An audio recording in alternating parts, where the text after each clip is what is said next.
COVID itu 2019 ya kalau nggak salah ya. Gue harus nonton, gimana pun caranya gue harus nonton walaupun gue nggak punya duit. Memang ada satu penyakit yang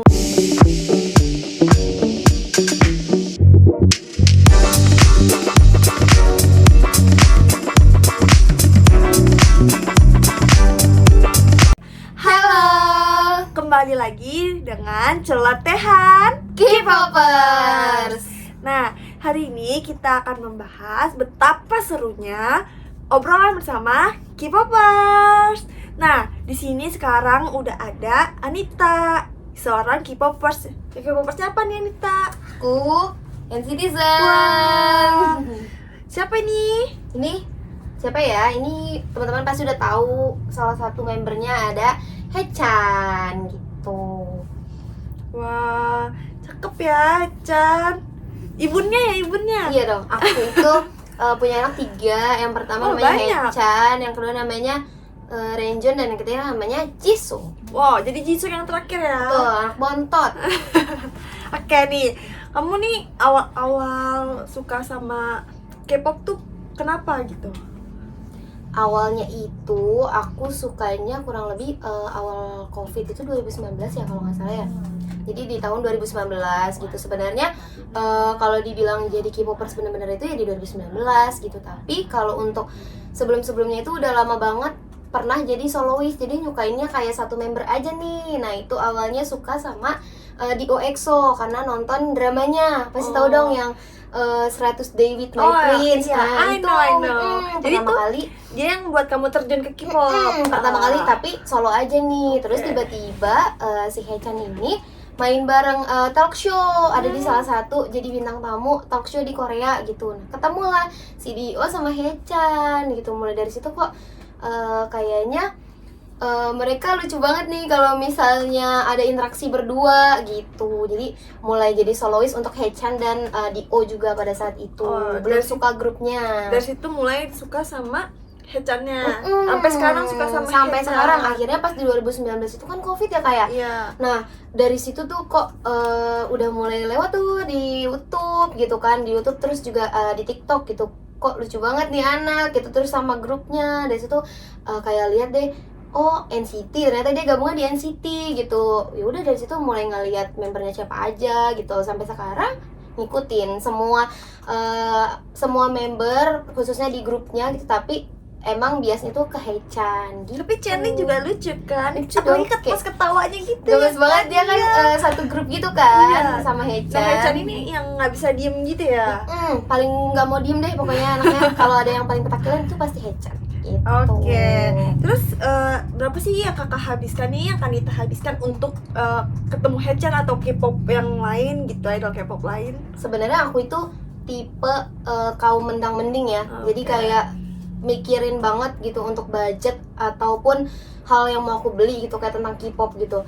Kayak nonton konser aja tuh aku nabungnya tuh dari berbulan-bulan Wah. gitu. Kayak aku baru nonton konser itu di bulan September kemarin gitu. Sebenarnya uangnya sih udah kekumpul dari lama gitu, tapi memang baru ada kesempatannya itu kemarin di bulan September. Jadi menurut itu pun aku nggak ngambil bagian atau cap atau tempat duduk yang di depan ya, karena ya itu aku kaum menang-mending. Begitupun juga dengan jajan-jajan kayak perintilan lightstick, terus juga kayak slogan ini ataupun photocard gitu. Ini juga ada photocardnya guys. Di situ aku tipe yang nyari nggak apa-apa aku beli bekas tapi masih bisa layak dipakai gitu. Maksudnya kan itu juga nggak dipakai ya. Iya. Kayak paling ya untuk senang-senang aja gitu, dan itu nggak terlalu fungsinya memang ada, tapi kenapa harus beli yang baru kalau ada yang bekas bagus juga dan harganya lebih murah ya nggak sih kak? Tuh teman-teman, perjuangannya tuh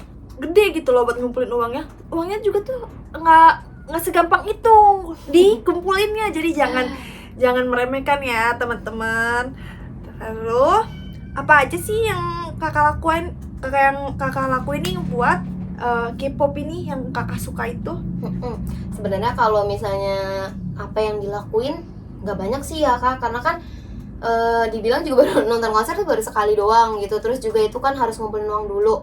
sebenarnya kalau dibilang ada uangnya ada gitu, tapi kan nggak selalu ada Iya. uang, ada waktu, ada kesempatan Iya. gitu. Nah aku ini tipe yang kayak selagi semuanya bener-bener ada, bener-bener siap, aku baru berangkat gitu. Jadi selagi, walaupun kadang mikirnya kayak ih pengen ya berangkat, ih pengen yang ini, ada duitnya tapi Pasti ada problem, ada ya problem kan? atau ada sesuatu yang nanti dulu, bukan sekarang waktunya, ditahan dulu gitu.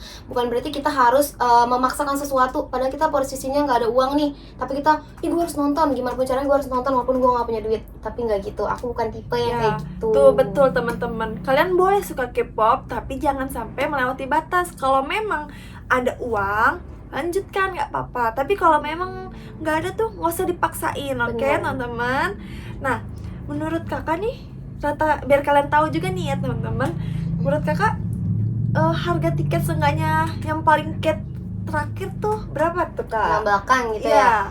Ya, kayak Em, terakhir, belakang, tengah sama itu perbedaannya berapa tuh kak? ya ini paling umumnya aja ya, kan aku di NCT nih, NCTzen gitu. Kalau di NCT itu yang paling depan kurang lebih 3.500.000 gitu. Nah kalau misalnya di tengah atau agak pinggir itu tapi masih posisinya di depan itu sekitar 2 juta sampai 3 juta, 3 jutaan gitu. Tapi kalau yang di belakang itu bisa lah dapat 1,8 sampai 2 juta gitu. Tuh teman-teman, harganya ya lumayan lah ya, lumayan murah ya. Kalau ada duitnya pasti murah. Iya. Tapi kalau kita nonton konser nalang dulu, nutup dulu kan bikin pusing juga nanti. Abis senang-senang mikirin lagi nih bayarnya gimana. Iya. Kan susah kan kayak gitu. Nih kan pas ada uang baru jalan, jadinya kita nggak perlu ada pikiran yang gimana-gimana nih. Betul. Nggak selamanya FOMO itu bagus teman-teman. Jadi kayak selagi ada kesempatan, terus juga uang ada, waktunya juga ada, baru berangkat. Nggak harus kalian main buru-buruan. Ih gue nonton konser udah berapa kali itu, nggak harus kayak gitu. Tuh dengerin ya, jangan terlalu FOMO, oke? Terus kakak ada nggak ya, maksudnya tuh kayak problem karena suka K-pop nih, ada problemnya, atau setelah suka K-pop ada problemnya, terus gimana tuh kakak solusinya kak buat nyelesainnya? Sebenarnya kayak agak storytelling dikit nih, nggak apa-apa kali ya kayak gitu ke teman-teman. Aku itu memang bisa dibilang ada satu sakit atau memang ada satu penyakit yang lumayan serius gitu, dan ini tuh perlu pengobatan yang lumayan lama gitu. Di situ tuh menurut aku kayak pasti kalau orang yang sakit pikirannya udah kemana-mana ya, kayak udah overthinking gitu, kayak ini bisa sembuh nggak ya, gini nggak ya gitu. Tapi di balik itu setelah kenal K-pop nih kayak berusaha kayak ih mereka aja bisa loh berjuang, mereka aja mampu loh gitu, kayak pelan-pelan gitu, perlahan, semua itu kan butuh proses gitu ya. Ya. Setelah ngedengar beberapa kata-kata mereka atau inspirasi dari mereka gitu, di situ aku mulai oke, bangkit lagi. Nggak harus semuanya dijadiin beban pikiran, nggak harus semuanya itu selalu dipikirin sampai kita benar-benar frustasi atau depresi gitu, kayak gimana lagi ya caranya, kok gue gini sih, kok gue gini, malah meratapi nasib gitu. Nggak gitu. Terus juga memang tipe orang tua aku itu strict banget. Kayak kamu tuh nggak selamanya bisa ngejalanin apa yang kamu pengenin gitu. Tapi setelah aku sharing sama orang tua atau sempat ada problem juga sama orang tua yang bikin jauh, tapi di situ aku udah mulai kayak terbuka, mau sampai kapan nih gitu, mau sampai kapan kita harus saling tertutup dengan orang tua gitu, mau sampai kapan kita nggak bisa nerima keadaan dengan menuntut untuk diri kita tuh sesuai dengan kemauan orang tua gitu. Tapi dari situ kita belajar kayak coba buka dirinya sama orang tua gitu, coba ngobrol. Di situ ada satu waktu aku tuh bilang nih kak sama mamaku, mah tahu nggak sih Ani tuh selama ini nontonin dia loh gitu. Terus alhamdulillah respon orang tua aku waktu itu tuh baik, kayak emang ini siapa gitu ya, dia tuh kenapa kok bisa bikin kamu, kok bisa berefek untuk kamu gitu. Jadi dia tuh salah satu idol K-pop mah, kayak gini gitu. Oh gitu ya. Jadi di situ tuh orang tua berusaha untuk kayak mungkin memahami anaknya yang memang awalnya kayak nggak usah lah kayak gitu-gitu, nggak usah lah beli-beli barang yang nggak penting gitu, mending uangnya untuk yang lain, kamu tuh kerja untuk kebutuhan gitu, untuk maksudnya yang diri kamu butuhin, bukan cuma sekedar buang-buang uang yang nggak penting. Nah dari situ setelah akunya terbuka, terus juga orang tua juga mungkin mulai memahami gitu apa kemauannya anak. Aku juga kayak, ayo coba yuk mama ikut yuk, mama coba lihat yuk, Ani bisa survive sampai sekarang itu karena mereka loh gitu. Walaupun memang baru beberapa tahun gitu tahu mereka, tapi alhamdulillahnya ada kemajuan, banyak kemajuan, dan itu diakuin dengan mamaku sendiri gitu. Sampai mamaku bilang kayak ada satu momen itu pasti setiap tidurnya Kak, setiap tidurnya aku kan masih tidur sama mama, ayah, sama adikku. Aku ini posisinya selalu di tengah gitu, karena kan memang beberapa kali tuh susah tidur gitu. Aku selalu di tengah. Kenapa tuh? Nah, Kenapa itu? pokoknya susah tidur. Terus juga di situ tuh mamaku selalu bilang, mau tidur nih, hari ini ngapain aja gitu. Ini tuh udah berjalan kurang lebih 1 tahun terakhir ini.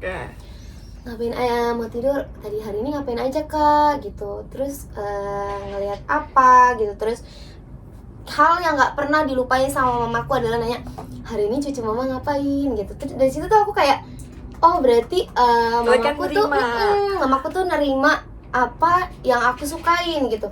Hari ini cucu mama ngapain, update apa hari ini cucu mama gitu. Kadang suka aku aku suka bercanda kayak, cucu mama yang mana nih, ada 3, yang mana, yang pertama, yang tengah, apa yang terakhir gitu. Yang tengah-tengah aja deh, yang paling gak mau diam kata dia gitu kan. Terus gak ngapa-ngapain, cuman ini aja kok, dia update ini. Jadi dari situ mungkin ada hikmahnya juga ya. Kayak memang yang paling bisa dibilang yang berefek untuk aku si Hechan nih. Karena mamaku pun sampai terakhir aku kemarin mau konser, yang dititipin sama dia adalah fotoin Hechan yang banyak ya, videoin Hechan yang banyak ya. Itu nyampe mana video Hechan, mana foto Hechan. Jadi suka Hechan juga. Mama mau posting, mau taruh di WA, mau video Hechan tuh pokoknya diposting. Iya cucu aku itu nggak jauh-jauh, pokoknya kalau status ibu-ibu kan pasti kayak gitu ya teman-teman ya. Kayak ini cucu aku sampai beberapa kali tuh kalau kata mamaku ya, ada ibu-ibu yang nanya, emang ini cucunya beneran gitu. Saking mungkin dia sudah mendalami atau berusaha untuk menerima apa yang anaknya sukain gitu. Jadi dari situ aku banyak belajar banget kalau misalnya untuk terbuka sama orang tua itu penting. Dan kalau kitanya ikhlas, kalau kitanya mau berbagi, itu orang tua insya Allah juga kayak pelan-pelan mau juga berbagi sama kita gitu. Jadi intinya teman-teman, kalian harus berani ngomong.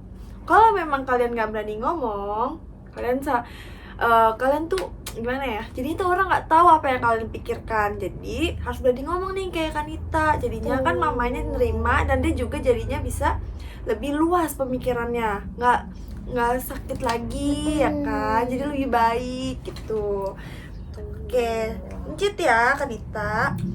Ini yang terakhir nih teman-teman sebelum penutupan, apa sih manfaat dari kenal K-pop gitu Kak?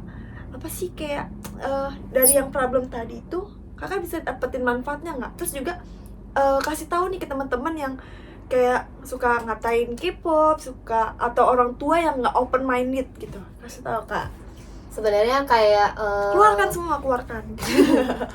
Sebenarnya kalau misalnya pemikiran orang tua itu kan beda-beda ya teman-teman ya gitu. Memang alhamdulillahnya nih tipe orang tua aku setelah dikasih tahu itu memang sudah terbuka nih, sudah melihat juga perubahan anaknya gimana gitu. Karena kan memang semua itu diawali dari kita. Kalau kita mau, kalau kita pengen, kalau kita yakin itu bisa, itu pasti bisa. Tapi kalau dari diri kita kayak, ih gue nggak bisa, ih gue nggak yakin, ih mah gue nggak kayak gini gitu, ada banyak keraguan, itu mau sampai kapan gitu. Itu pasti kalau dari kitanya nggak bisa memberikan afirmasi yang positif untuk diri kita, gitu, orang lain juga nggak akan mengakui itu. Jadi harus kita duluan yang maju ya. Kita dulu yang afirmasi, yang konfirmasi ke diri kita kalau semuanya bakal baik-baik aja loh, semuanya nggak apa-apa loh, kalau kita jujur nggak apa-apa loh. Jujur itu, kalau misalnya kita jujur, itu pasti ada efek baiknya ke kita. Walaupun memang ada juga ya beberapa kejujuran yang nggak dihargain gitu, tapi sebisa mungkin coba usaha untuk jujur gitu sama orang tua atau sama siapapun. Tadi kan kakak nanya apa sih manfaatnya, salah satunya tadi nih yang di masalah di problem aku gitu. Selain itu mungkin teman-teman yang suka K-pop juga tahu nih kayak dari jadwal latihan mereka, terus juga kedisiplinan mereka untuk kayak rutin latihan gitu, pasti kan kelihatan ya. Terus juga nggak boleh pulang, bahkan mereka tuh kayak ketemu orang tuanya juga susah gitu. Mereka tuh bisa survive karena kan mereka punya keinginan, mereka mau berkembang. Nah gitu. itu tuh yang menurut aku keren banget. Iya. Makanya tuh aku juga suka K-pop, apalagi EXO. Iya gitu, pasti kan mereka tuh bisa survive kayak gitu kan. Dari situ tuh aku banyak belajar banget gimana sih caranya kayak ngembangin diri tuh kita gimana, terus juga kita evaluasi diri itu kita gimana gitu. Dari mereka tuh banyak banget ilmu yang bisa kita ambil gitu, tapi diambil positif ya teman-teman. Zaman sekarang nih Kak, mungkin Kak Rizka juga tahu ya sebagai K-popers ya, ada banyak banget para K-popers yang suka salah kaprah. Iya, betul Mengikuti banget. K-pop tapi mungkin mereka tuh bukan ngiranya ya, tapi FOMO-nya aja yang diambil. Jadi nggak bisa nih ngelihat teman senang gitu, kayak pas ya namanya rasa iri, semua orang punya rasa iri gitu ya, tapi kayak ih teman gue kok bisa ya nonton konser gitu, ih teman gue kok bisa ya beli photocard, Ih, beli nggak boleh kayak lightstick. gitu ya teman-teman ya. Gitu. Tapi nyatanya kalau kita memaksakan sesuatu itu nggak baik. Pasti sesuatu hal yang dipaksain itu pasti nggak baik dong. Nggak gitu. baik Apalagi kalau misalnya sampai banyak merugikan orang. Makanya dari itu teman-teman sebagai K-popers bukan cuma mencari kesenangan aja, tapi kita harus cermat juga apa yang harus diambil, apa yang harus dibuang gitu. Yang baik-baik diserap, yang banyak, yang jelek-jelek ya udah cukup tahu aja untuk dijadiin pelajaran buat teman-teman. Tuh, kita Gitu. harus ambil yang positifnya aja. Juga nih aku tambahin dikit ya Kanita, buat nih teman-teman yang nggak suka sama K-pop atau emang kayak ngebenci lah sama K-popers, bukan nggak benci sih, malah nggak suka aja gitu ya. Jangan sampai ngatain para K-popers. Kan dengar sendiri nih dari Kanita atau dari banyak orang lah, kalau misalkan kalian dengar open minded gitu. Kalau misalkan K-popers itu memang sih K-pop idolnya itu ada yang operasi plastik, tapi jangan ngatain tolong teman-teman, karena tuh Betul. nggak semua idol yang operasi plastik. Operasi. Ada yang kayak real. Nah, walaupun operasi plastik kan, tapi kan mereka tuh ada dari usahanya. Lihatlah yang dari positifnya ya, jangan negatifnya nih. Balik lagi ya Kariska ya, sebenarnya kan kalau misalnya operasi plastik itu pilihan gitu. Ini bukan berarti kita kayak memihak banget ya gitu, tapi memang yang kita lihat atau yang kita tangkep gitu dari beberapa para idol, mereka itu melakukan operasi plastik. Memang kan di sana itu ada kayak adat ya, kayak kalau misalnya setelah umur 17 tahun tuh dapat hadiah dari orang tuanya gitu untuk operasi plastik atau memperbaiki bentuk muka atau wajah mereka gitu. Buat kebahagiaan sendiri bener. aja. Itu jatuhnya kayak apresiasi juga nih dari ibu ayahnya gitu. Itu aja sih paling kalau menurut aku ya. Tapi itu kan balik lagi ke opini teman-teman masing-masing ya gitu. Jadi nggak apa-apa kalau memang yang mau menangkapnya kayak gimana gitu. Jadi buat teman-teman nih yang bukan para K-popers atau para orang tua, tolong hargai ya anak-anaknya atau teman-temannya yang suka K-pop. Karena dari K-pop kita belajar banyak positif, nggak cuma negatifnya aja. Memang ada negatif, tapi kita ambil yang positifnya aja. Nah, oke. Dari situ saja cukup kan Nita? Cukup. Oke. Sampai ketemu lagi ya teman-teman di celotehan K-popers selanjutnya. Bye-bye. Bye-bye.